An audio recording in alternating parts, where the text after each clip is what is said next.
Your ability to persuade others is one of the most powerful resources you will ever discover. During this eye-opening podcast, you'll join Wayne Sutton as you uncover the secrets of influence based upon science and proven in the real world.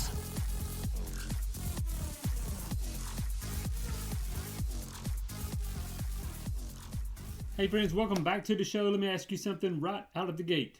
Have you ever tried following a sales script or a guru's secret script only to feel maybe off?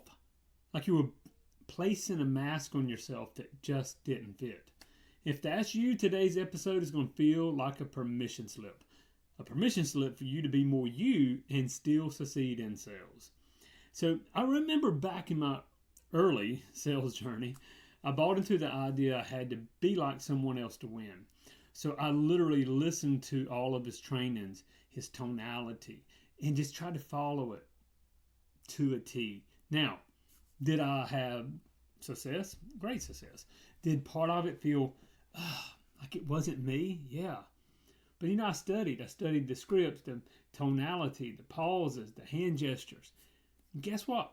I did. I got decent at it. But I started to really hate it. Because it wasn't selling as me, I was selling as a copy of someone else. And that gets old fast. Clients can feel it. You can feel it. And honestly, it kind of drains your energy. So here's the truth. I want you to write this down. Pen and paper. Go grab pen and paper. There is no one way to sell. There is no one way to influence. Now, there are frameworks, absolutely. We have principles, we have psychology, we have buyer behavior. Yes, but the application of all of it, that's yours to customize. Remember this, you're not a robot, you're not a clone. And the people you're selling to, they don't want that. They want real, they want human. The human-to-human connection is just fading away quicker and quicker, especially with the on-rise of artificial intelligence. But people want to buy from someone they feel. That's the key word here. They feel is trustworthy and aligned with who they are. So what does this mean practically for you? Well, I'm glad you asked. So I'm going to give you 3 areas. Again, I hope you grabbed that pen earlier when I told you to. That's called unconscious compliance, by the way. But there's 3 things you can do right now. Number 1, study the greats, but don't worship them. Learn from the gurus, but don't try to become them. I have people that I still study under and I learn from, but I don't try to become them. And for my students, I tell you, if you'll listen to me, some of the language patterns, some of the questions, the tonality, the anchoring and eliciting anchor, setting anchors and all of that, very important, very important. But here's the key. Don't try to become Wayne Sutton. Extract the principles, but ask, how would this sound? How would it feel if I did this in my own voice? Your tone, your rhythm, your personality. Now, so number 1, write this down, study the greats, but don't worship them. Number 2, identify your natural style. Are you a high energy encourager? Or are you more calm and data driven? Do you lead with stories or sharp insights? Start noticing when you feel in flow. You know how it is. When you feel in flow on sales calls or conversations, that's a clue to your core style. And then 3rd, build frameworks but not scripts. It's all about structure, but structure that breathes. You want to have a map and not a cage. Are you with me? So you should know where you're guiding the prospect and how you get there. And that is where your uniqueness shines. When I'm meeting with some prospects, I come in quick with the, I guess you would call setting the frame of why we're here and what we're going to accomplish and what we're working through. Then others, I'm looking at body language. I'm reading their body language. I'm listening to the way they respond. I may go into more of a storytelling mode. I may ask questions.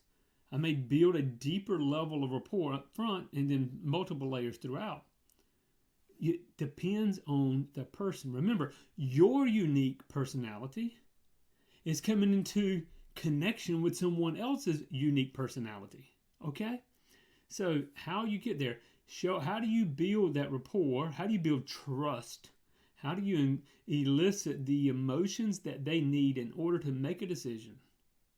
All of that's going to come back to your uniqueness. Again, structure, important, but structure that breathes. You're a map and not a cage. Let your uniqueness shine. Very, very important. So, remember this. Sales is personal, it's human. And when you sell as yourself, not some scripted version of who you think you're supposed to be, that's when things click. That's when your energy is aligned. And ironically, that's when you close more deals.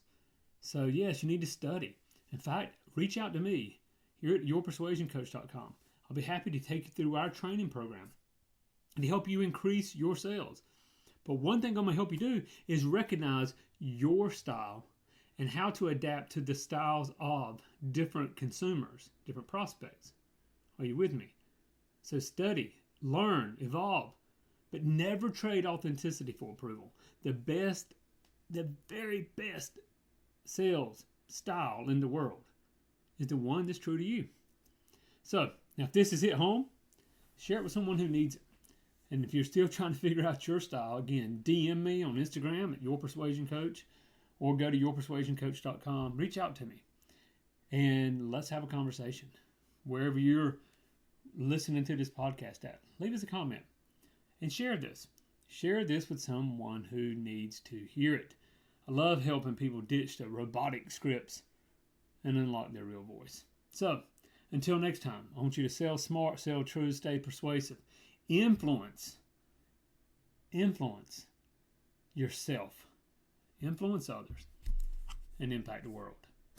Go to yourpersuasioncoach.com for more powerful resources on how to influence yourself, influence others, and impact the world.